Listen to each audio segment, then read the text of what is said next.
아멘. 할렐루야. 하나님은 저와 여러분 사랑하십니다. 하나님 좋으신 하나님이십니다. 우리 전후좌우로 돌아보시고 우리 대면 예배 드리시는 분, 비대면 예배 드리시는 분 우리 인사하겠습니다. 할렐루야. 주의 이름으로 사랑합니다. 반갑습니다. 네. 우리가 자주 하는 말 가운데 죽겠다 이런 표현이 있어요. 죽겠다. 배고파 죽겠다. 힘들어 죽겠다. 분해 죽겠다. 좀 부정적인 표현이죠. 긍정적인 표현도 있어요. 배불러 죽겠다. 좋아 죽겠다. 웃겨 죽겠다. 요즘 같은 시절은 사실 긍정적인 표현보다는 부정적인 표현이 많지 않겠나 그렇게 싶습니다. 우리가 살아가다 보면 참 너무너무 힘들 때 있어요. 너무 힘들 때는 정말 죽었으면 좋겠다 이런 생각 저만 하는 거 아니죠? 너무 이렇게 힘든 일이 자꾸 길어지잖아요. 그러면은 희망 고문도 한두 번이지 길어지면 아이고 막 죽었으면 좋겠다 이런 생각이 들 때가 있어요. 그래도 막 저도 그런 생각 많이 했어요. 요즘도 가끔씩 합니다. 그래도 너무 감사한 건 뭐예요? 죽어도 우리는 어디 간다? 천당 간다. 너무 감사한 거예요. 죽어서 어디 갈지 모르면 이거 난감하잖아요. 그죠?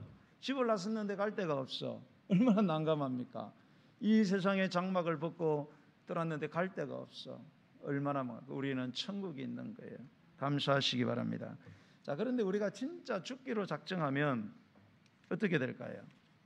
죽겠다 말로만 안 하고 죽기로 정말 작정하고 결행을 하면 어떻게 될까요? 명량이라는 영화가 있습니다. 이순신 장군에 대한 그 영화지요. 거기서 이순신 장군이 아주 유명한 말, 멋있는 말을 했어요. 죽고자 하는 자는 살 것이요 살고자 하는 자는 죽을 것이다. 멋있잖아요. 그죠? 죽고자 하는 자는 살 것이요 살고자 하는 자는 죽을 것이다. 죽기 살기로 싸우라. 이순신 장군보다 훨씬 이전에 한 1500년 더 이전에 우리 예수님께서는 누가복음 17장 33절에 이런 말씀했어요. 무릇 자기의 목숨을 보존하고자 하는 자는 이럴 것이요 잃는 자는 살리리라. 즉 보존하리라. 이런 말이 있어요. 예수님 하신 말씀인데 이순신 장군님이 했어요. 예수님이 했다고 이야기하고 원래 해야 되는데 예수님을 잘 몰라가지고 자 어쨌든 이 말은 듣기에도 멋있잖아요. 죽고자 하는 자는 살고 살고자 하는 자는 죽는다. 또 내가 말하면 얼마나 더 멋있습니까? 있는 것처럼 보이잖아요. 그러나 이 말의 내용이 내 현실이 되었을 때는 이 말을 적용하기가 쉽지 않습니다. 한때 사업을 하다 망한 사장님이 있었어요. 중소기업 사장님이 사무실에 유서를 써놓고 이제 죽으려고 차 타고 한강으로 달리고 있었어요. 마침 사무실을 들렸던 친구가 유서를 보고 전화를 했습니다. 야, 너 지금 어디야? 나 아무래도 안 될 것 같아. 이렇게는 도저히 못 살 것 같아. 미안하다 친구야. 그랬더니 그 친구가 갑자기 막 욕을 하기 시작하더래요. 야, 이 베이비야. 뭔 뜻인지 알죠? 야, 이 베이비야. 네가 죽을 자격이나 있냐? 그래, 너가 막 확 죽어버려라. 죽어버려. 너 같은 거는 사는 것보다는 차라리 뒤지는 게 낫다. 그냥 죽어. 여러분 막 죽고 싶다가도 막 죽으라 그러면 어때요? 몰라요? 저한테 오세요. 제가 한번 얘기해 줄게. 막 죽고 싶은데 죽어라 그러면은 막 화가 나잖아요. 그죠? 내가 왜 죽어? 이러잖아요. 그죠? 자기 마음을 이해해주지 못하는 것에서 막 가서 확 죽어라 그러니까 너무너무 속상하고 화가 나는 거예요. 그래서 내가 죽기는 왜 죽어? 그래서 차를 돌려갖고 다시 사무실로 왔대요. 와가지고 그래 이래 죽거나 저래 죽거나 죽는 건 마찬가지인데 차라리 죽도록 일하다가 죽자. 그래 결심하고 그냥 막 죽도록 일을 했더니 크게 성공해서 지금은 건강하고 행복하게 잘 살고 있다는 그런 이야기가 김필수 씨의 행복을 부르는 마술필이라는 책에 나오는 이야기입니다. 조정민 목사님이라는 분이 있어요. 난 잘 모르는데 인터넷에 보니까 그분 한 말이 이런 게 있어요. 버리기로 작정하면 아까울 게 없고 지기로 작정하면 부끄러울 게 없고 죽기로 작정하면 문제될 게 없다. 다 외웠어요? 이런 건 좀 외우세요. 버리기로 작정하면 아까울 게 없고 지기로 작정하면 부끄러울 게 없고 사람이 왜 안 질라 그래요? 지금 지면은 수치라고 생각해요. 지는 게 이기는 거예요. 그 정도 돼야 여러분 인생을 산 거고, 나이 60, 70, 80 먹어도요 죽는 게 잘하는 걸 모르면 아직 멀었어요. 내 머리에 막 오줌을 싸도 참아야 돼요. 예수를 100년 믿으면 뭐예요? 그리고 죽기로 작정하면 문제될 게 없어요. 여러분, 죽은 놈이 뭔 문제가 돼요? 죽은 놈 암만 찔러봐요. 아야 하는 놈이 어디 있어요? 가만히 있지. 죽은 놈한테 욕을 바가지로 퍼부어봐요. 똥을 퍼부어봐요. 가만히 있습니다. 죽기로 작정하면 문제될 게 없어요. 저는 조정민 목사님이 아니라 예수님의 말씀, 무릇 자기 목숨을 보존하고는 자는 이럴 것이고 잃는 자는 살리리란 이 말씀에 의지해서 오늘 죽기 작정하고 설교 좀 하려고 합니다. 오늘 설교 제목이 뭐예요? 설교 제목 보세요. 뭐예요? 비대면 예배 드리시는 분들 설교 제목 뭐예요? 죽장설. 죽장설이 뭐예요? 죽기 작정하고 설교한다 이 말입니다. 오늘 제가 죽기 작정하고 설교 좀 하려고 해요. 오늘 읽은 말씀은요, 고린도 교회가 가지고 있었던 여러 가지 문제 중에 연보, 즉 헌금에 관한 말씀입니다. 정확하게는 고린도 교인들이 헌금에 대해서 바울에게 질문을 했기 때문에 질문에 대한 답변이에요. 자, 바울은 헌금에 대해서 그 1절을 보시면 성도를 위하는 연보에 관하여 내가 갈라디아 교회들에게 명한 것이 있다 그랬어요. 갈라디아 교인들에게 가르친 기본적인 헌금에 대한 교훈이 있어요. 고린도 교인들도 그거를 접한 것 같아요. 그래서 여기서는 비교적 짧게 그리고 부드럽게 말로 가르치고 있어요. 그러나 우리는 이 짧은 말씀 속에서 헌금에 대한 귀한 교훈을 발견을 해야 됩니다. 우리는 주일마다 헌금 드리고 있어요. 때로는 이런저런 명목으로 헌금을 드리고 있어요. 교회도 헌금의 종류가 다르죠. 주정헌금, 주일헌금, 11조 감사, 왜 이렇게 많냐? 상당히 적은 겁니다, 여러분. 예. 세상 나라의 세금은 30가지에서 40가지예요. 예. 하나님 나라의 모형인 교회는 우리 교회 헌금 몇 가지인지 세려봤어요? 10가지 안 될걸요 아마. 예. 적은 줄로 아시기 바랍니다. 아멘 좀 해요. 죽기 작정하고 소리가 나니까 제가요. 교회 와서 절대 헌금 많다 이런 소리 하지 마세요, 여러분. 세상 나라는 수십 가지 거두어 가요, 여러분. 수십 가지. 그리고 많은 분들이 이 헌금에 감사하게도 동참하고 계십니다.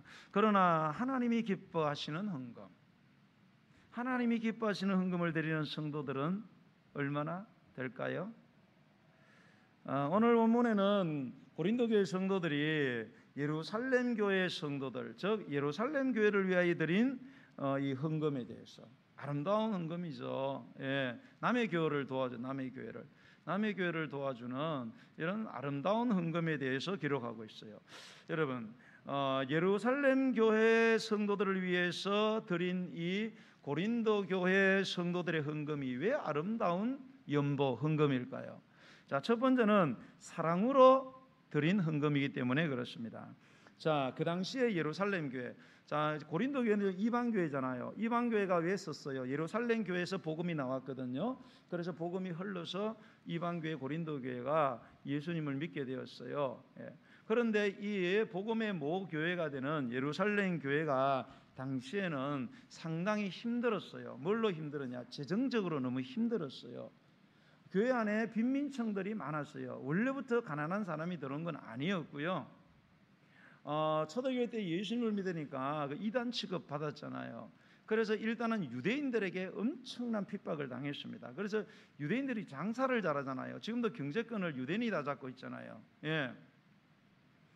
그래서 예수 믿는 사람들이 유대교에 있다가 기독교로 개종했던 이 유대 기독교인들, 이 사람들의 뭡니까? 직장을 빼앗고 사업을 망하게 했어요. 담합한다는 거 알죠? 담합. 자기들끼리 스크랩을 짜가지고 한 사람 죽이는 겁니다. 그 사업체를.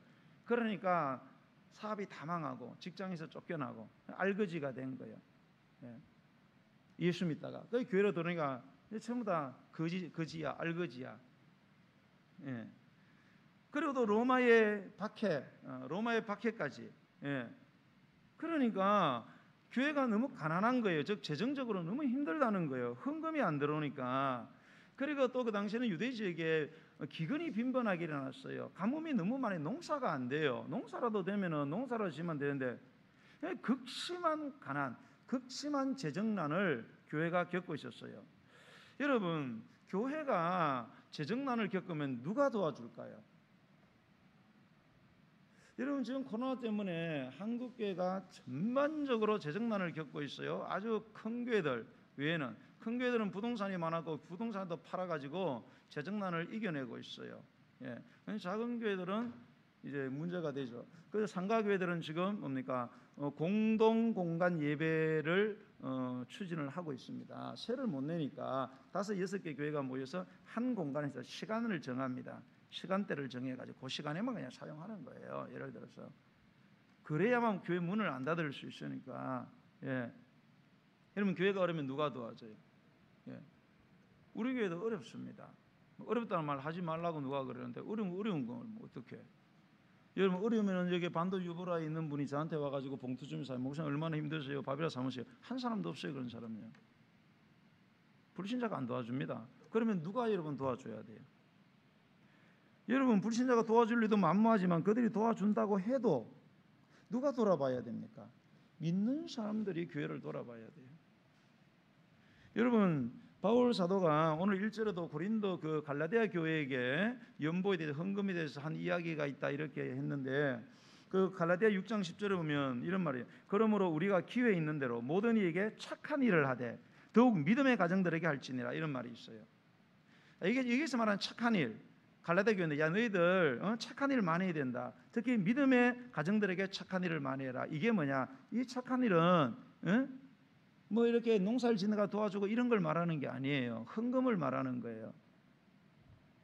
너희들이 물질을 가지고 남들 도와주는 것도 좋은데 네 집 단속이나 잘하라, 이 말입니다. 믿음의 가정들이 모이는 교회, 너희들이 다니는 교회가 힘인데 밖에 도와주는 것도 좋지만은 네가 다니는 교회가 지금 재정난을 겪고 있지 않냐 이거예요. 믿음의 가정들에게 먼저 정신 차리고. 여러분 안 그래요? 여러분 자식이 힘들고 옆에 남의 자식이 힘들어요. 누구부터 도울 거예요? 남의 자식 도와요? 훌륭하십니다. 죽기 작정하고 설교합니다. 잘 들으세요. 내 자식 도와야 될 거 아니에요. 남의 자식 돕기 전에. 밖에 나서는 잘해. 집에 들어오면 개판이야.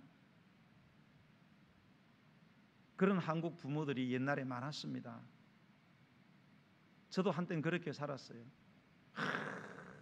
나가서 막 교인들에게 너무너무 잘해. 목숨까지 바쳐. 요즘은 이제 목숨 안 바치기로 했어요. 제가 집에 들어오면은 설교한다고 찍소리도 못 하겠어요. 어디 목사가 지금 설교하는데 떠들고 그래요. 조용히. 이중적이죠. 잘하는 게 아닙니다. 그게 절대 그렇게 하지 않아요. 저는 이제 그 말이에요. 지금 더욱 믿음의 가정들에게 더욱 밖에도 도와줘야지. 그러나 더욱 먼저 누구한테? 믿음의 가정, 교회 신경 써라, 이 말이에요. 디모데전서 5장 8절에 보면 이런 말이죠. 누구든지 자기 친족, 특히 자기 가족을 돌아보지 않으면 믿음을 배반하는 자요 불신자보다 더 악하다. 이 유명한 구절이잖아요, 그죠? 예. 자기 친족, 자기 가족 안 돌아보면 이건 믿음을 배반하는 거래요. 그리고 불신자보다 더 악하대요. 이 말이 무슨 말이냐? 효도를 잘해라, 그런 뜻이 아니에요, 여러분. 자, 이게 왜 그런가 하면 이 초대교회는 그 예루살렘이나 이방교회나 초대교회는 다 재정난으로 어려웠어요. 재정적으로요. 재정적으로 어려운데 여러분, 교회가 여러 가지 하는 일이 있잖아요. 예? 말씀도 선포하고 교제도 하고 또 구제도 하고 막 이런 막 교회가 해야 되는 그 본질적인 사역들이 있어요. 근데 그 중에 하나가 구제였어요. 그 교회 안에 힘든 분들이 있으니까 교회가 이제 교회 들어온 이제 재정으로 이제 구제를 해서 도와주는 거예요. 우리 교회도 지금은 여기는 좀 살만한 동네 와가지고 안 하지만은 호운동에 있을 때는 좀 거기가 위치적으로 좀 힘든 분들이 많았어요. 그래서 우리가 2대 명절 추석하고 그 설날 되면은 우리 어려운 분들에게, 연세 드신 분들에게 이렇게 구제 헌금으로 뭐라도 사 드시라고 다 이렇게 드리고 가서도 기도도 해드리고 그랬어요. 여기 오니까 뭐 그 정도 분은 안 계신 것 같아요. 그래서 뭐 안 하고 있지만은, 그리고 구제를 이렇게 해야 되잖아요. 그런데 교회가 어려운데 어렵다고 구제 안 할 수는 없잖아요. 그래서 이렇게 교회 안에 있는 어려운 사람들한테 이렇게 이제 구제 헌금으로 이제 교인들한테 준 거예요. 그런데 그 교회에 조카가 있고 삼촌이 교회를 다녀. 그런데 삼촌이 연세 많은 삼촌이 너무 힘들어. 나이도 많고. 그런데 조카는 살만해. 교회는 너무 어려워. 그래도 교회가 구제하라 했으니까 교회가 그 삼촌에게, 이 조카의 삼촌에게 구제헌금을 자꾸 보내는 거예요. 근데 조카는 얼굴도 안 내밀어 삼촌한테. 지는 먹고 살만해. 바울이 그거를 보고 그러지 말라는 거예요. 조카 보고. 네가 먹고 살만하면 삼촌을 네가 책임지라 해. 네가 용돈 주고 네가 구제헌금 주라는 거예요. 희딴 데 돈 쓰지 말고. 교회도 어려워 죽겠는데 왜 자꾸 교회가 돕게 하냐 이거예요. 네 삼촌을 네가 책임지지. 그 말이에요. 이 말이에요. 다 교회한테 떠맡기고, 내 부모, 내 삼촌, 내 가족도 다 교회한테 떠맡겨. 그리고 지는 짓을 거 다 써. 그거는 불신자보다 더 악하다 이거예요.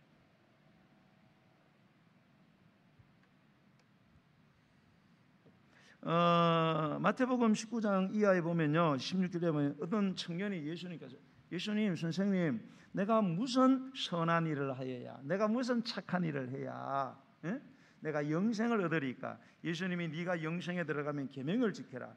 그러니까 무슨 계명요? 그러니까 예수님이 살인 말고, 간음 말고, 도둑질 말고, 거짓 증거 말고, 내 부모를 공경하고 내 이웃을 네 자신같이 사랑하라, 이렇게 말씀했어요. 그러자 청년이 하하, 이거 다 지켰습니다. 또 뭐가 부족합니까?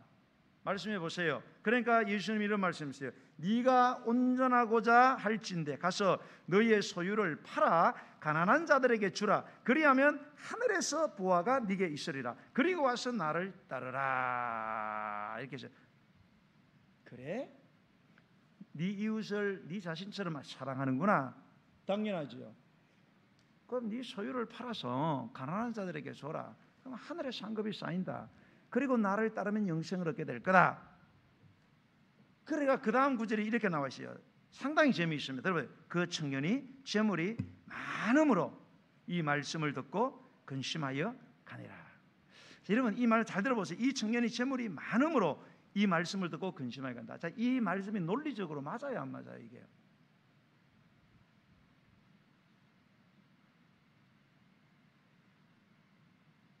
자, 네 소유를 팔아 가난한 자들에게 주고 나눠주고, 그리고 나를 따르면, 나를 믿으면 네가 영생을 얻는다. 돈 많으면 좀 나눠주면 되잖아요. 이 청년이 정말로 가난하다면 이게 맞아요. 이 청년이 재물이 너무 없으므로 이 말씀을 듣고 근심하기가 아니라, 이게 논리적으로 맞잖아요. 안 그래요? 많으면 좀 베풀면 되잖아요. 많은 놈이 왜 이렇게 아껴요? 제가 목회해 보니까요, 100%는 아니고요, 80%는요, 돈 많은 사람은 헌금을 잘 안 합니다. 돈 많은 사람이 헌금할 것 같죠? 아니요. 진짜 헌금은요, 돈 없는 사람들이 많이 해요. 희한하더라고요, 그게요. 무슨 일을 한다 그러면은 딱 보면은 저 사람은 10만 원 정도야. 근데 100만 원을 들고 와. 깜짝 놀래요. 돈을 확 찢어버리고 싶어. 내 돈이 아니니까 달래보고 안 되면은 그냥 뭐 재정으로 넣지만, 돈 많은 사람은 꼼짝도 안 해요. 좀 써도 될 낀데. 희한하더라고요, 그게요. 자, 예수님 이 말씀이 뭐예요? 네 소유를 팔아 가난한 자들에게 주고 그 나를 따라라. 하늘에 상급이 있다. 영생을 얻는다. 결국은 돈이라는 겁니다, 여러분. 결국은 돈이라는 거예요. 돈 안 쓰면 가짜다, 이 말입니다, 여러분. 우리 요 청년들 몇 분 계신데 청년들 많이 잘 들어요. 여러분 혹시 연애하고 계신다면 만날 때마다 그놈과 그년이 돈을 안 써. 그러면 그놈 그녀는 가짜입니다. 절대 결혼하지 마세요, 그 사람하고. 물론 만날 때마다 펑펑 쓰는 놈도 문제야. 그러나 만날 때마다 안 쓰는 사람이라면 생각을 잘하세요. 나중에 후회하지 말고. 여러분, 예수님께서 내 이웃을 내 자신같이 사랑하라고 말씀했어요. 그러나 사실 우리 안에 진정 이웃 사랑을 실천하는 사람이 별로 많지 않다는 거예요. 여러분 보세요. 당장 눈앞에서 고통당하는 사람을 우리가 많이 보잖아요. TV 보세요. 예? 아프리카 애들 나와서 막 죽어가고 여자애가 막 생리대 하나로 한 달을 막 그러면서 나중에 딱 적힙니다. 계좌번호 적히고 10,000원 보내주세요. 20,000원 보내주세요. 보내신 분 안 보내잖아요. 밥은 사 먹어도 쉽지 않다 이 말이에요. 쉽지 않다. 제가 비난하는 게 아니고요. 저도 안 보냈어요. 어려움을 피부로 느껴요. 그러나 가까이 있는 이웃을 위해서 선뜻 이렇게 물질을 쓴다는 게 이게 쉬운 일이 아니에요. 더군다나 멀리 있어가지고 눈에 보이지 않는 사람, 나하고 아무 관계 없는 사람에게 헌금을 보내는 우리는 성경금이죠. 그게 쉬운 일이 아니에요. 그런데 우리 고린도 교회 성도들은요, 좀 하나만 바다 건너갖고 있는 저 예루살렘 교회의 가난한 성도들의 그 가난을 우리가 좀 해결해 줘야 되지 않겠나. 그리고 뜻을 모아 헌금했으니 아름다워요? 안 아름다워요? 아름답잖아요. 진정으로 주님을 사랑했기 때문에 주님 안에서 한 권속이 된 한 믿음의 식구가 된 그 형제자매들 예루살렘 교회 성도를 위해서 헌금을 드려요. 왜? 주님을 사랑했기 때문에. 교회가 뭐예요? 주님의 몸이잖아요. 사랑하는 성도 여러분, 여러분은 얼마나 하나님께서 인정하시고 하나님께서 얼마나 기뻐 받으실 만한 아름다운 연보, 헌금을 드리고 있습니까? 미국에 있는 어느 목사님이요, 모처럼 4살짜리 아들과 함께 나들이를 했대요. 드라이브도 하고 그 다음에 구경도 다니고 백화점 나가서 아들이 좋아하는 선물도 사주고 즐거운 시간 보냈어요. 점심때가 되어서 이제 그 목사님이 아들과 함께 아들이 좋아하는 맥도날드 갔어요. 햄버거 시키고 감자튀김 세트로 시켜가지고 콜라하고 이제 먹습니다. 근데 목사님은 좀 비만이었어요. 그래서 건강상 절제되기 때문에 그 못 시키고 야채 샐러드 달랑 한 개 시켰습니다. 아들 앞에는 먹음직한 햄버거, 콜라, 감자튀김이 푸짐하게 놓였습니다. 아들이 얼마나 먹어 제끼는지 먹는 거 나처럼 좋아하나 봐요.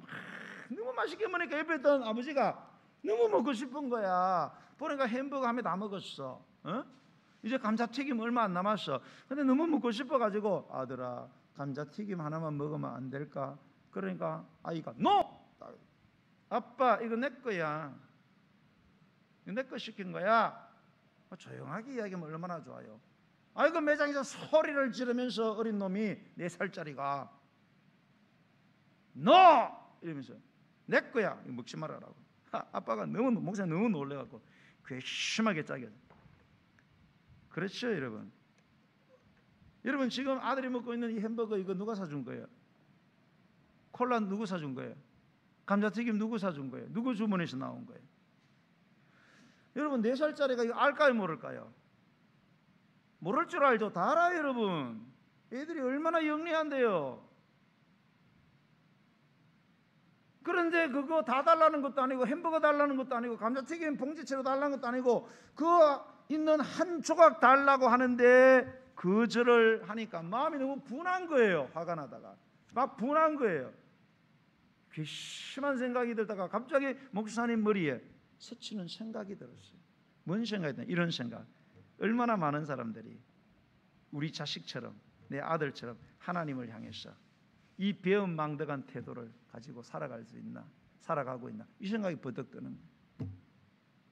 얼마나 많은 사람들이 지금 내 어린 자식을 탓할 게 아니고 내 자식처럼 저렇게 배은망덕하게 하나님 앞에 살아가는 사람이 얼마나 많을까?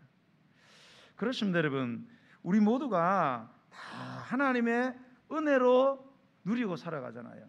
그죠? 하나님의 은혜 아니에요. 그런데 하나님께서 그 전부 가운데 아주 작은 것 하나, 그 전부 가운데 아주 작은 것 하나, 전부는 10이고 작은 거는 하나입니다. 그 10의 1 달라고 할 때 아니요, 싫어요. 다 달라는 것도 아니고 2개 달라는 것도 아니고 3개 달라는 것도 아니고 정말로 다행으로 하나. 그러니까 어떤 사람은 그만 20분의 1로 하지 또 10분의 1로 했냐. 또 몰라요. 난 그거 하나님께 가서 물어보시오. 사랑하는 성도 여러분, 우리가 가지고 있는 모든 부귀영화, 권세, 심지어 여러분의 건강, 여러분의 재산, 여러분 자식 모두 다 하나님이 주신 선물이에요.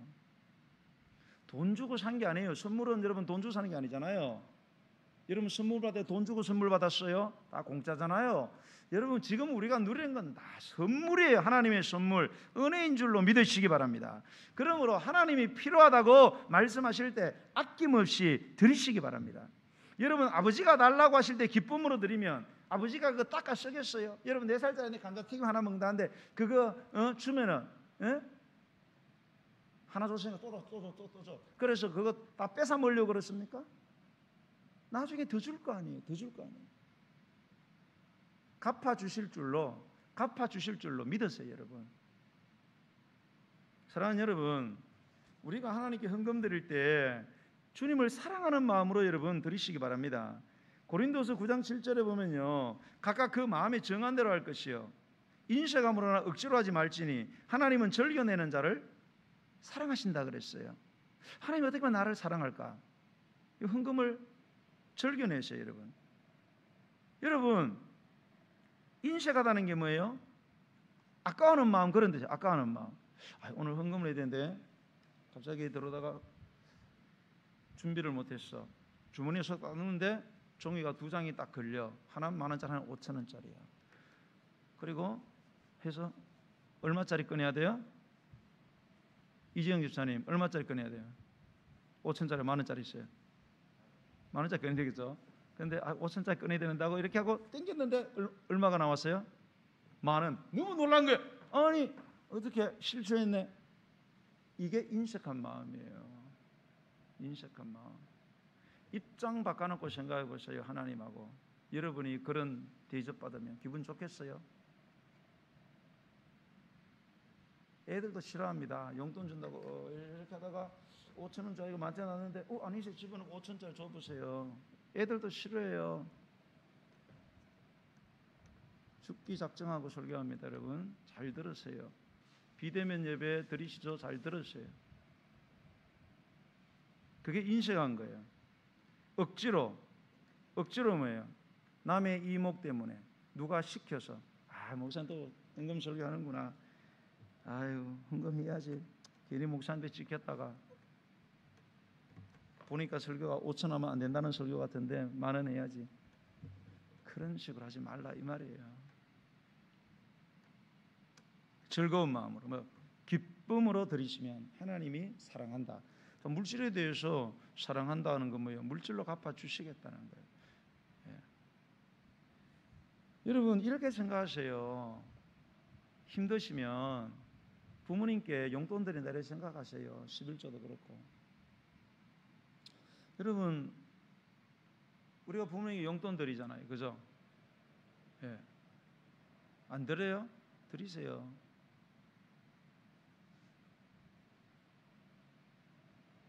양쪽 다 드리세요. 아이고 부모님 더 많이 버는데 드리세요. 조금이라도. 그만 더 많이 옵니다.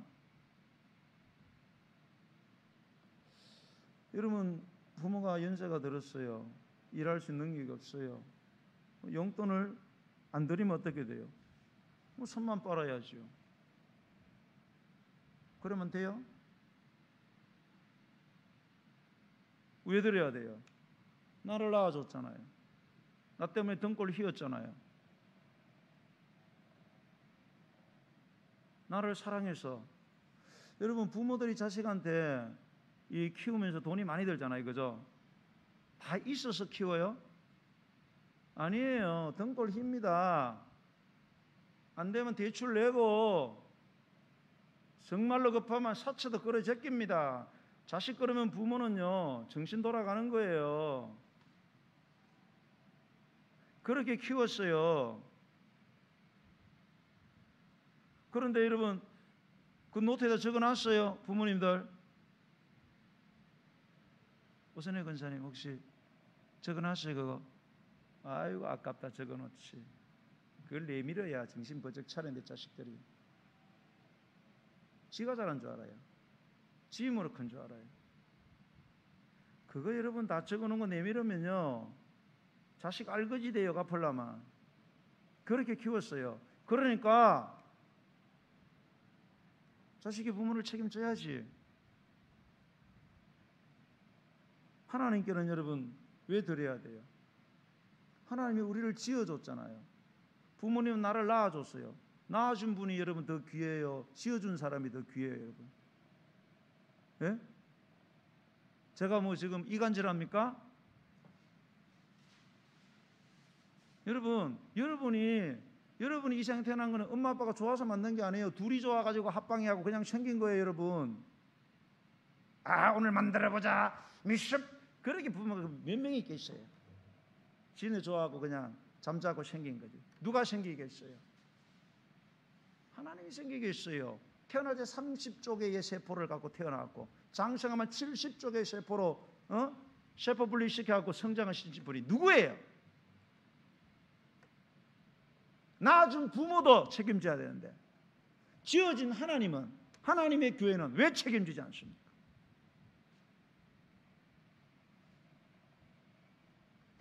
여러분 사랑하는 마음으로 되세요. 사랑하면 다 되는 거예요 여러분. 사랑하면 다 끝난 거예요. 사랑하니까 자식한테 하나도 안 적어놓는 거예요. 부부 사이도 그렇잖아요. 막 사랑해봐요 막. 예. 응? 막 우리 막 백승선님이 막 민준이 사람이 너무너무 사랑하는 거야. 아 여보 맞아. 백화점 가자. 아 왜? 아 옷 하나 사. 아유 옷 많다고. 아예 사줄게. 아 많다니까. 아 사준다니까. 막 예. 사주면서 얼마짜리? 집사님 적어요? 아니 민준이 싫다는데 왜 자꾸 사줘? 왜 사줘요? 날 사줘요 날. 왜 사줘요? 사랑하니까 사주는 거예요. 어디 따는데 사주는 거예요. 왜? 사랑하니까 사주고 싶은 거예요. 공짜로 아까워하지 않고 주님이 우리를 사랑하셨잖아요. 그래서 생명을 줬잖아요. 수표를 준 게 아니고. 그런데 왜 우리는 하나님께 아까워해요? 생명 달라 그래요? 돈 달라 그러잖아요.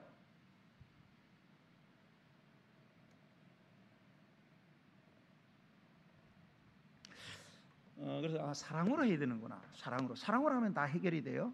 사랑으로 하면 문제될 게 없어요. 헌금인데 투덜대는 거는요 결국은 다 들어가면 사랑.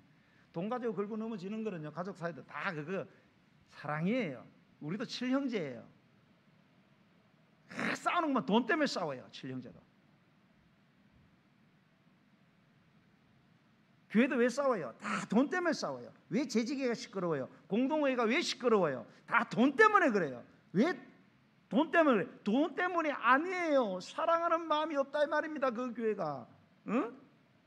자기는 쓸 때 돈 펑펑 쓰면서 교회가 재직회가 공동회의 하면은 그 만원 어떻게 했냐고, 그 10만 원 어디 썼냐고. 돈 때문에 그래? 아니에요. 사랑이 없다는 거예요. 그러니까 교회가 엉망진창이 되는 거예요.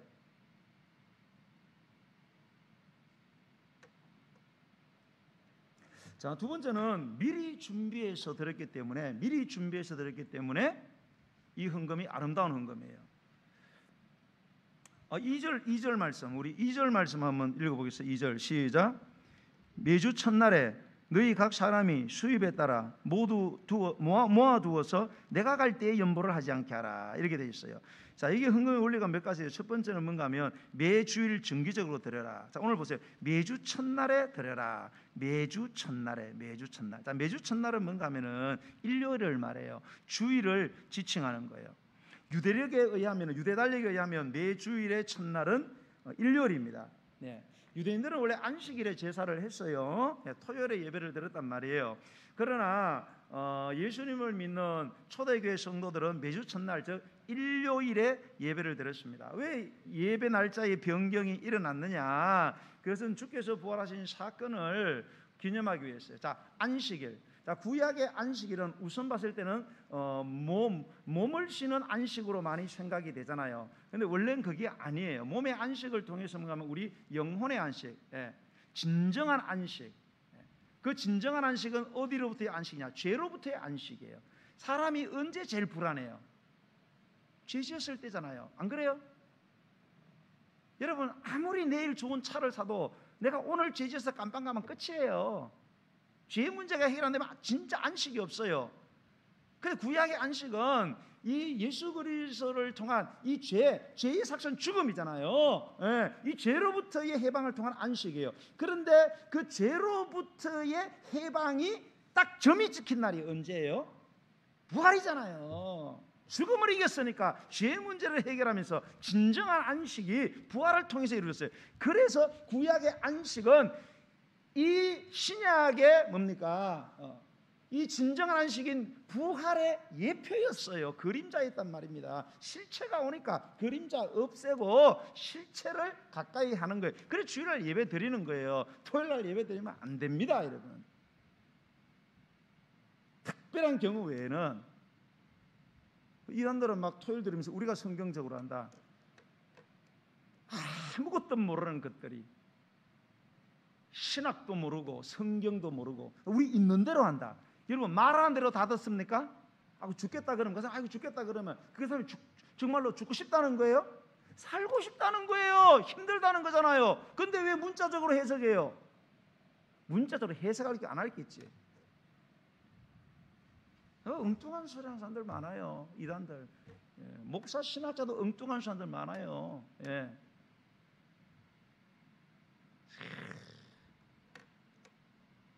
제가 생각보다 유튜브 엄청 봅니다. 제가 이슈가 되는 건 다 봐요. 유명한 사람들을 샥 다 봅니다. 보면은요 진짜 가짜가 그냥 보여. 왜? 죄송 말씀에 저는요 어떤 사람은 저도 천당 갔다는데 저는 재림까지 갔다 왔습니다. 이런 소리를 안 하려고 했는데 제가 말하면 제 이단될지도 몰라요. 왜? 성경이 다 이야기 안 했기 때문에. 저는 재림까지 갔다 왔어요. 근데 뭐 천당 여러분 그냥 지금 믿어온 대로 믿으세요.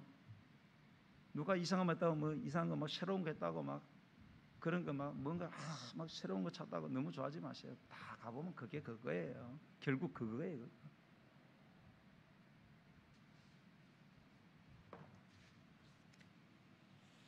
초대교회 성도들은 이 매주 첫날 매주 뭐였단 말이에요? 매주 첫날 이거를 주일로 부르기 시작했어요. 이거 주님의 날이다 알겠어요? 그런데 여러분 그렇게 매주 첫날 올 때마다 그 헌금을 드리라는 거예요. 여러분 헌금은요 매주 드리는 거예요. 경우에 따라서 드리는 거예요. 경우에 따라 드리는 거예요. 내 형편과 사정되면 드리고 안 되면 안 드리고 이건 헌금이 아니에요, 여러분. 여러분이 이 주일날 드리는 예배를 대예배라 그럽니다. 일부 예배 대예배. 대예배는 큰 대자가 아니에요. 대표 대자예요. 일주일에 드려지는 예배 가운데 대표 예배란 말이에요. 대표성을 띈다면 대표성 띄는 게 중요하죠. 나머지는 소용없다는 게 아니라 대표성이 띈 것만 사실은 진짜 효력을 발생하는 거예요. 자, 축구해. 일본하고 축구해. 누가 하고 해야 진짜 효력이 발생하는 거예요? 축구? 대표들이 해야 돼요. 니나 또나 모여가지고 일본 사람 모인다고 한다고 되는 게 아니에요. 대표가 모여야 돼요. 여러분 대예배는 굉장히 중요합니다, 여러분. 그래서 대예배를 지켜라는 거예요. 어떤 사람들은 주일날 놀러가고 수요일날 와서 예배드려. 그리고 예배드렸대. 예배를 안 드린 건 아니지만은요 잘못된 예배를 드리는 거예요.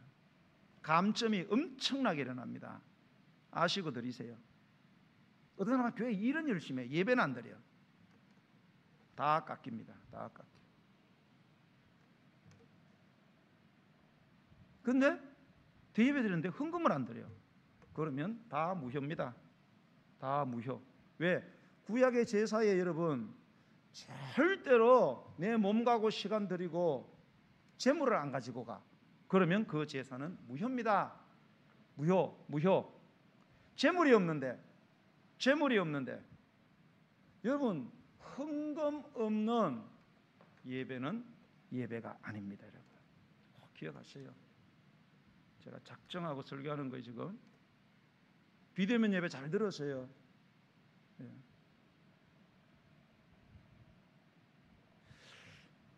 그러면 헌금 드리는 분량은 어떠냐? 분량. 자, 드리는 어떤 빈도수는 우리가 매주 드려야 되는데 분량은 보면은 수입에 따라 이게 수입에 따라. 이 수입에 따라가 뭐예요? 경우에 따라 이 뜻이에요. 형편에 따라 그런 뜻이에요. 분량은 형편에 따라 드리는 게 맞아요. 왜? 수입이 다르잖아요. 사는 게 다르잖아요. 부자는 많이 내면 많이 내는데, 부자가 막 50만 원인데, 나는 없어. 50만 원 빌려 그네. 그래 하지 말라 이 말입니다. 확 다 찢어버려요 그러면. 내 형편껏 내라 이 말입니다. 형편껏. 그 대신 형편껏 매주 하나님께 올 때에 내 마음에 정한 것을 하나님께 드리라는 거예요. 여러분, 이서는 바울은 헌금은 매주일 예배 시간에 정기적으로 그리고 수입에 따라 드려야 한다고 가르쳤어요. 사랑하는 성도 여러분, 헌금을 주일 대예배 때마다 여러분이 그게 뭐 주정 헌금이든 감사 헌금이든 여러분 그 예배 때마다 수입에 따라 정말로 주님을 사랑하는 마음으로 여러분이 드려지게 되기를 주의 이름으로 축원합니다. 자, 두 번째, 각 사람이 드려야 돼요. 오늘 성경에 보면은 너희 각 사람이 드려야 된다 이렇게 되어 있어요. 자, 모든 헌금은 모든 성도들이 각자 자기의 이름으로 드리라 이 말입니다. 자, 각 사람은 두 가지 의미를 갖고 있어요. 첫 번째는 개별적으로 드려라. 두 번째는 모든 성도들이 다 드려라. 이런 두 가지 의미 있어요. 자, 어떤 분들은 헌금 봉투 하나에 식구들 이름을 다 쓰는 경우가 있어요. 네. 여러분 축의금 할 때 그렇게 하세요? 누구든 축의금하는데 내 쓰고 내 아내 쓰고 우리 아들 쓰고 딸 쓰고 아들 쓰고 다 쓰고 축의금 하세요? 그래 안 하잖아요. 그럼 하나님께는 그렇게 하나요? 자기 이름으로 드리세요. 부부 외에는. 엄격한 목사님은요 부부도 다 따로 드리라고 합니다. 감사헌금이고 다 따로. 왜? 각자의 믿음은 각자가 구원을 받잖아요. 치맛자락 잡고 가는 게 아니잖아요. 자기 믿음은 자기가 가잖아요. 그러나 부부는 한 몸이니까 저는 부부까지는 괜찮을 것 같아요. 그러나 부부도 서로 따로 벌면 따로 드리세요. 따로 벌면 따로 벌잖아요.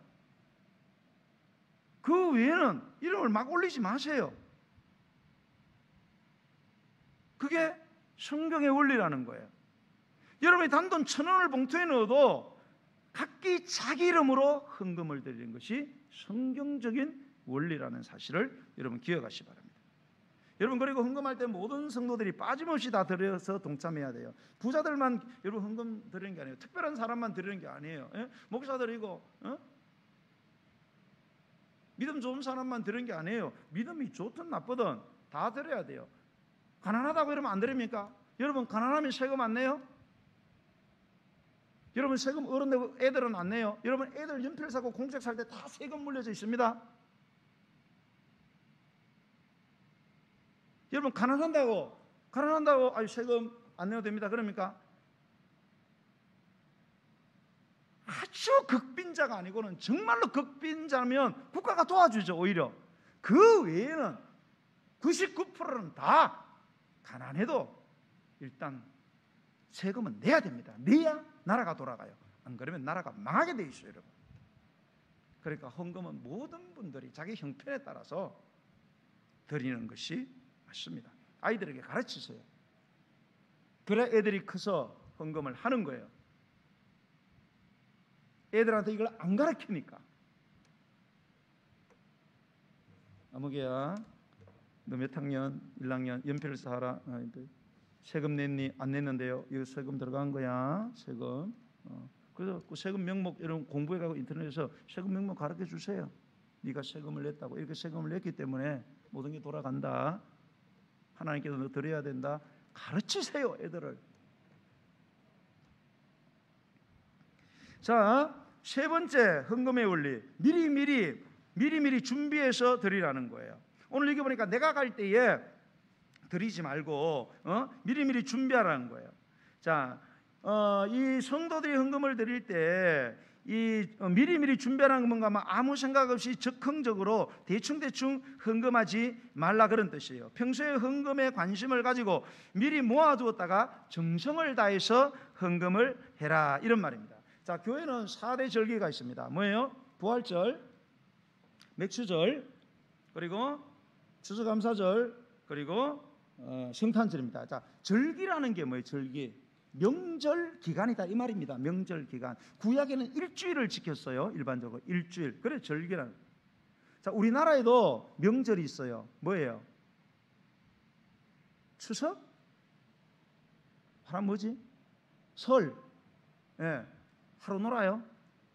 며칠씩 주죠 국가에서. 예, 절기예요. 자, 교회 안에 신앙의 절기가 4대 절기 있어요. 부활절, 맥주절, 추수감사절, 성탄절. 절기가 있어요. 명절이에요. 자, 여러분 명절에 여러분 부모님을 찾을 때하고 평소에 부모님을 찾을 때하고 여러분이 하는 게 어때요? 똑같아요, 달라요? 다르죠? 평소에는 그냥 가도 돼요. 그러나 절기 때는 그냥 가면 안 됩니다. 평소에 아버지 빵구나 양말 교차로 갔어요. 그러나 명절 때는 양말 하나 그렇게 드리는 게 아니에요, 여러분. 기본이 있다니까요, 명절 때는. 여러분, 내가 새해가 되면은 4월 달에 3월이나 4월 때 부활절 온다. 미리 한 번에 갑자기 그 헌금하지 마시고 모으세요. 모아갖고 4월달 드리고 7월 또 온다 드리고 10월달 온다 드리고 10월 온다 이거 드리세요. 예? 막 급하게 해가지고 막 그렇게 넣지 말고 여러분. 그리고 다르게 드리셔야 돼요. 평소에 드리는 헌금하고 절기 때 헌금이 더 적게 내는 분들도 있어요. 이건 헌금이 아니에요, 여러분. 그게 명절입니까? 명절이 아니에요, 여러분. 그거는 명절 선물이 아니라니까. 그건 부모님이 더 괘씸하게 생각해요. 여러분, 우리가 나중에 이야기했지만 여러분, 우리 교회가 보기에는 예를 들어 전통이 50년이에요. 제가 담임 목회 20년 했어요. 교회 생리 빠듯합니다. 제가 교회 법도 빠듯하고 제가 이렇게 막 아주 좀 자유롭게 지금 신앙하지만은요, 제 머릿속에 엄청나게 들어있어요. 여기 교회도 법도가 있어요, 여러분. 다 이렇게. 그래서 여러분 재직하고 공동의회 하면 여러분 예산을 짭니다. 예산. 연말 공동회 예산할 때 뭔 헌금을 짜냐? 절기 헌금은 다 예산을 세워요. 4대 절기는 얼마 나올 거다, 얼마 나올 거다. 일반 헌금에 버금가는 그런 한 주인데 왜 그래요?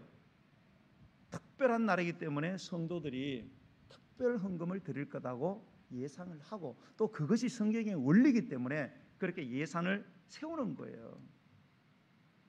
이런 원리를 알아야 돼요. 이런 원리가 성경에서 나온 거예요.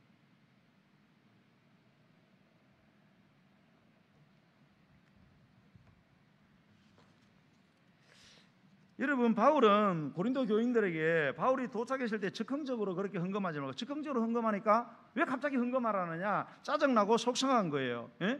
그러니까 억지로 인색하게 그렇게 하지 말고 준비를 하면은 기쁜 마음으로, 사랑하는 마음으로 드릴 수 있다는 거예요. 사랑하는 성도 여러분, 헌금을 드릴 때 여러분도 이런 사랑과 정성이 담긴 아름다운 헌금을 드리시기를 주의 이름으로 축원합니다.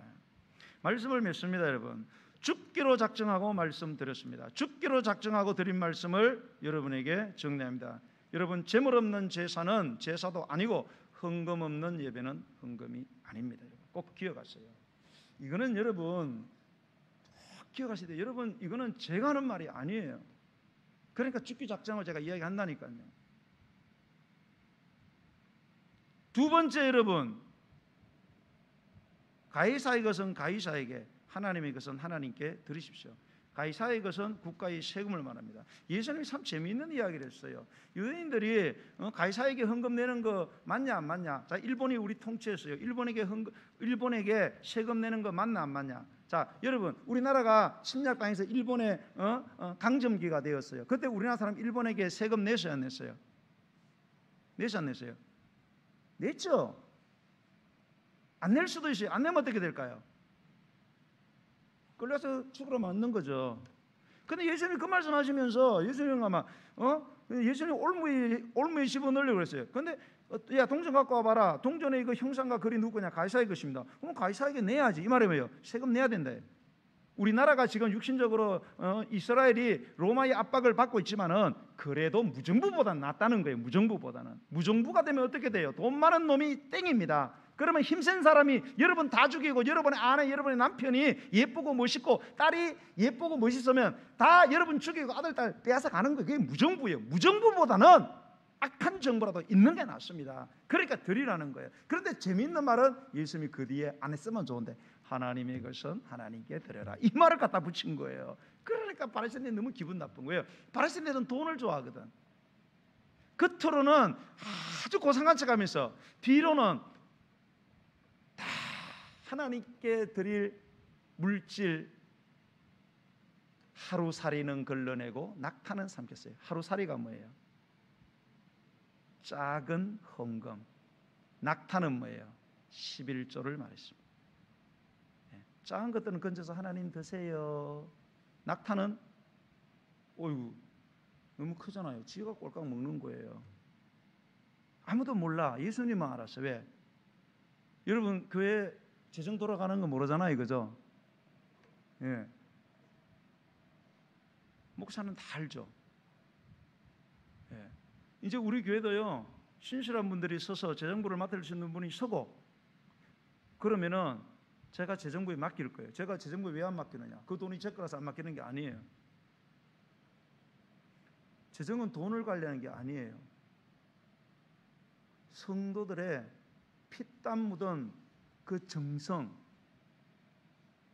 그거를 관리해야 돼요. 인격이요 어마어마하게 높아야 돼요. 안 그러면 재정부하다 재정부장들 전부 시험 들어요. 그리고 밖에 가서 이야기하고 11조 누가 얼마 했네, 감사금 얼마 했네, 은혜 주사님은 감사금도 뭐 이 모양으로 했어, 그런 이야기하고 돌아다니고. 그러니까 제가 재정부를 안 만드는 거예요. 그런 인격 있는 분들 딱 됐다고 생각하면 전 재정부 맡깁니다. 왜 제가 해요? 머리 아파 죽겠구만. 근데 사람들은 왜 재정부 안 세우냐? 세웠다가 어떻게 그 사람 시험 들고 교회 다 시험 드는데. 제가 그걸 다 겪었어요. 수십 년 동안. 여러분 우리가 살면서 피할 수 없는 거 내는 거면 세금입니다. 여러분 세금 잘 내요 안 내요? 세금 내죠. 세금 안 내면 어떻게 돼요? 과태료가 옵니다. 그 재밌는 거 세금이 뭔가 하면 세금은 내는 뭐가 있어요? 기한이 있어요. 그죠? 그래 안 그래요? 모든 과태료나 세금들은 내는 기한이 있어요. 그때까지 내. 안 내면은 그때까지 안 내면 어떻게 돼요? 또 과태료가 붙어요. 너무 재미있잖아요. 너무 억울한 거 아니에요? 왜 내 돈 내는데 지가 정해가지고 왜 과태료 매겨? 여러분 이게 다 성경에서, 우리나라 법은 다 미국에서 샀어요. 거의 다요. 미국에 보면 성경이 기초 있습니다. 성경에도 보면 누구 거를 훔치거나 누구한테 줘야 될 거를 기한을 넘기잖아요. 그러면 5분의 1, 20%를 과태료 물려서 주라고 성경에 돼 있어요. 구약에. 그런 원리에서 법이 만들어졌기 때문에 그 기한을 넘기면 상대에게 손해가 오기 때문에 그걸 배상을 하라는 거예요. 그런데 교회는 사실 그렇게 하지 않잖아요. 응? 이번 주 헌금 낼 거 안 내서, 이번 주 11조 낼 거 안 내서, 원래 과태료를 물려야 되거든요. 성경적으로 보면요, 구약을 보면. 이게 신약의 사랑의 법 때문에 사실은 다 용서가 되는 거예요. 그러나 원래는 아닙니다. 11조 설교 들어보면요, 전 2단부터 시작해서 11조 유튜브 봤어요. 엉뚱한 소리들 해적기고, 저게 2단인가 싶어요. 2단도 제대로 2단이 돼요. 저게 신학자인가 싶어요. 저게 성경을 아나 도대체. 인문학은 엄청 공부했더라고 보니까. 엉뚱한 소리 해적히고. 제가 그분들보다 더 많이 합니다. 저한테 와서 물으세요. 제가 교만한 겁니까? 여러분을 보호하는 거예요. 여러분. 자, 여러분 죽기 작정하고 한 가지 더 말씀드립니다. 교회는 코로나19의 진원지가 아닙니다. 여러분. 지금의 조치는 정부의 미스입니다. 형평성에 맞지 않아요. 여러분 절대 정치하게 하는 게 아니에요. 여러분 절대 정치 오해하지 마세요. 절대 여러분이 어느 당을 지지하든지, 저는 국민의힘도 더불어민주당도 이런 거 아니에요. 여러분, 나는 하나님의 종이기 때문에 나는 하나님 편에 설 거예요. 지금의 이 처사는 옳지 않습니다. 교회는 절대 코로나를 퍼뜨리는 진원지가 아닙니다. 여러분, 어떻게 여기서 여러분 코로나가 감염이 되겠어요? 이 상태에서 방역을 맨날 해적기는데, 이렇게 떨어져서 이렇게 예배를 드리는데.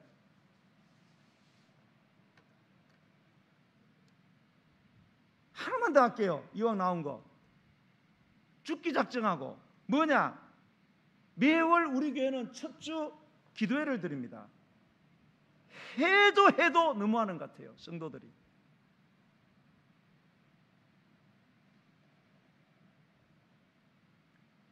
이번에는요, 코로나 이렇게 사당이 오니까요, 목사, 반주자도 없는 날도 있어요. 사모, 부목사, 딸랑 요렇게.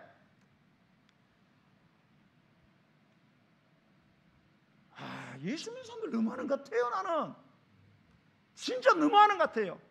목사가 자기 자식이고 자기 동생이고 자기 형이만 이랬을까?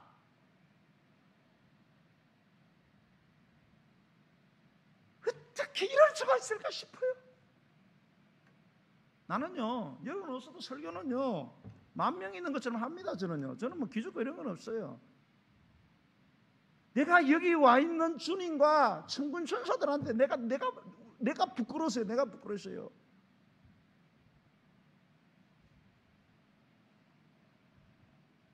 일주일에 한 번 나오면 되잖아요. 한 번만이라도. 집에서 못 나게 한다고 거짓말하고 나오세요. 다른 건 거짓말하고 다니잖아요.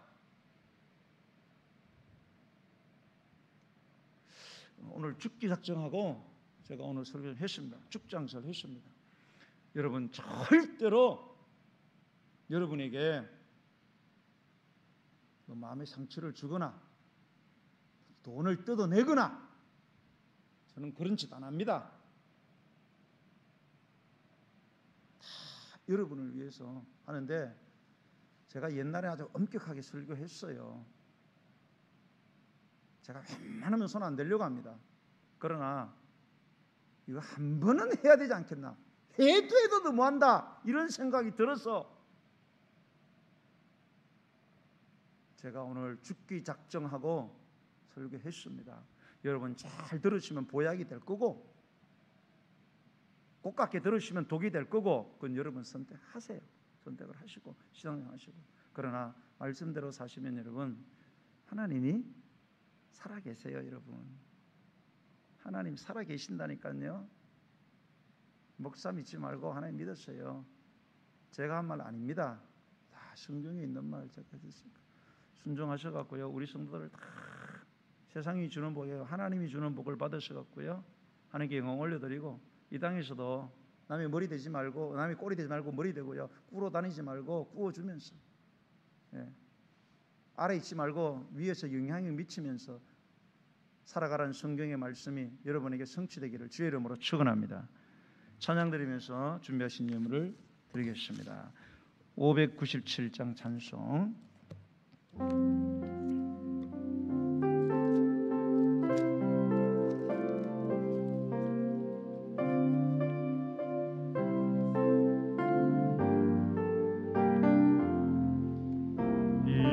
이전에 주님을 내가 몰라 영광의 주님을 비방했다.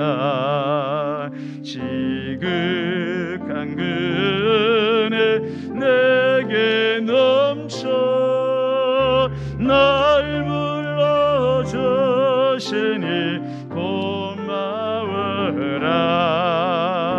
나 받은 달란트 얼마런가 나 힘써 그것을 남기어서 갑절로 주님께 바치오며 충성된 종이라 상 주시리 선하고 무능한 나에게도 귀중한 직분을 맡기셨다. 그네 고맙고 고마워라. 이 생명 바쳐서 승성하리. 나는 일들이 하도 적어 큰 열매 눈앞에 안 보여도 주님께 죽도록 충성하며 생명의 면류관 얻으리라. 아버지 하나님, 오늘 하나님의 말씀을 들었습니다. 종이 죽기를 작정하고 오늘도 설교했습니다. 하나님, 당신의 양떼들을 당신이 책임지시고 종을 세웠으면 종의 말이 아니라 당신의 말씀으로 들리도록 성령으로 역사하시옵소서. 그래서 당신의 양떼들이 당신의 복을 받게 하시고 세상에 그 어느 누가 이야기라도 말씀에 기초한 흔들리지 않는 믿음을 갖게 하여 주셔서 이 땅에서도 하나님의 도우심을 받고 언젠가 이 땅 우리가 접고 가야 되는데 영원한 하나님의 나라에서 이 땅에서 우리가 헌신하고 충성한 그 상급의 놀라운 가치가 얼마나 위대한지를 눈으로 목격하고 성경의 말씀이 사실이며 하나님 살아계신 것을 다시 한번 찬양하는 역사가 일어나게 하여 주옵소서. 성도를 참으로 힘들고 어려운 중에도 예물 드렸습니다. 이 예물을 벌기 위해서 얼마나 고생을 하고 때로는 수모를 당하고 몸이 아파가면서 그리고 피땀 흘리면서 드린 물질을 주님 앞에 드릴 때도 아까워하지 않고 주님은 날 위해서 생명도 주셨는데 이까짓 게 뭐가 아까우냐, 그 마음으로 드린 줄 나는 믿습니다. 아버지 하나님, 주님이 알아주셨어. 저는 다 알 수 없지만은 제가 어떻게 합니까? 주님이 알아주시고 주님이 갚아주시고 주님 역사하시고 주님 당신이 당신의 존재와 성품을 증명시켜 주시옵소서. 그래서 우리 성도들이 어려운 때를 오히려 부유하게 살아가게 하시고 자족하며 살아갈 수 있는 은사를 누리게 하여 주시옵소서. 우리 성도들 가운데 질병으로 고통당하는 분들이 많습니다. 특별히 우리 자녀들, 아파하는 자녀들이 있습니다. 불치, 난치, 아버지 하나님, 또한 여러 가지로 희귀병으로 고생하는 우리 성도들 주님 고쳐주시고 생명의 능력으로 회복시켜 주옵소서. 이제는 주 예수 그리스도의 은혜와 아버지 하나님의 크신 사랑과 성령의 위로 교통하심이 오늘 주의 말씀을 듣고 아버지 참으로 주님이 원하시는, 주님이 기뻐하시는 예물을 드리는 자 되기를 원합니다. 내게 말씀하시오니 순종할 수 있는 믿음 주옵소서. 간절히 소망하는 사랑하는 성도의 심령과 가정 위에, 코로나로 신음하는 전 인류 위에, 이 나라 이 민족 위에, 특별히 대통령이야 위정자들, 그리고 아버지 60만 국군 장병, 13만 경찰관, 5만의 소방관들, 조국 교회, 북한의 40만 지하 성도, 전 세계에서 환난과 핍박을 몸으로 받아내며 끝까지 예배하는 수백만의 선교지 위에 지금부터 영원토록 함께 있을지어다. 아멘.